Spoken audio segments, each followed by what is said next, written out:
wallahi mutum ba zai faru ba kaddar rayuwa ta cikin kaunar ku na wacce da ko kuma na kaunar ku ya fadi mare na farsa ga ku gaba ya fadi ba na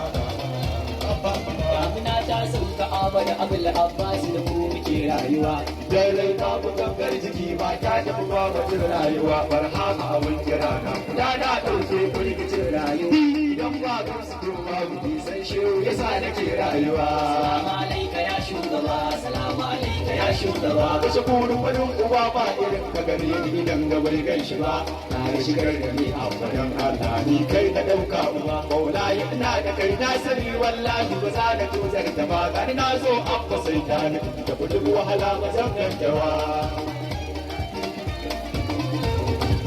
abba kai kawai da ni rudu da zaba ni ko ban gan shi ba sai ta jiki da ruhi da annabi sai hadarar ta babbar haba ta ba da wurin zama abba na gode da biyan ka ban gan shi ba shawwa ba shi burin mun risikiri ba baba uwa burin kwaiwa shugaba assalamu alayka ya shugaba ya abada tani yamma ya da zo a kula da ya shugaba da bai kun so da zo banda komai sai kaunar ku ya shugaba na buri da boka shi banda sani a cikin ka ba ba amma ni bai sani na kaunar ku da gaske ya shugaba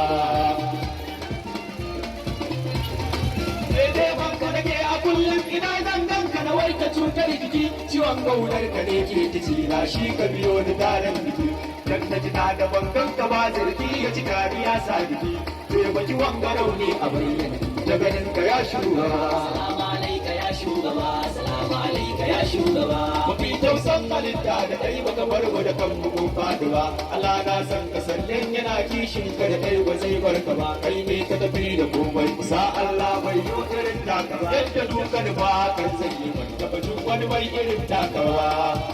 ruwa Muhammadu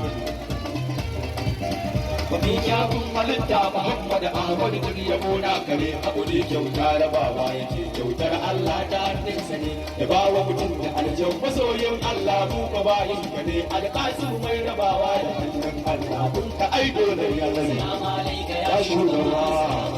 ya shugaba arzikin bayi salamar halitta Ahmad sayyidul anbiya bai san ka da mun kashi ne ya dace wanda ya barka ko dan tsiya zai rayu cikin duhu lahira zai tabbata can cikin hawiya san ka ke gani na sa'an na tabbata kare da umai waya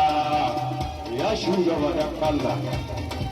mai idan da ya kalla Allah ya gaishe ya gishi Muhammad al-Mustafa suka yi zance da Allah mutum ya girmunce ni zan wasa ba an sha kauna da Allah da annabi bayi to gudanar da ba gaskiyar magana makamin mu ne wata rai da ta kai kamar da hawa assalamu alayka ya shugaba assalamu alayka ya shugaba kai an ce mana wai mutum ne ina ban dauki irin karatun gaba hadara dai kar ka fada cikin rabin da ba za a samu gaba shi kadai ne wa da ku babu wanda ya zo bai san da bai sai shi ba wasa ni ne shugaba ba wani abu wanda ya zo da bai sai shi ba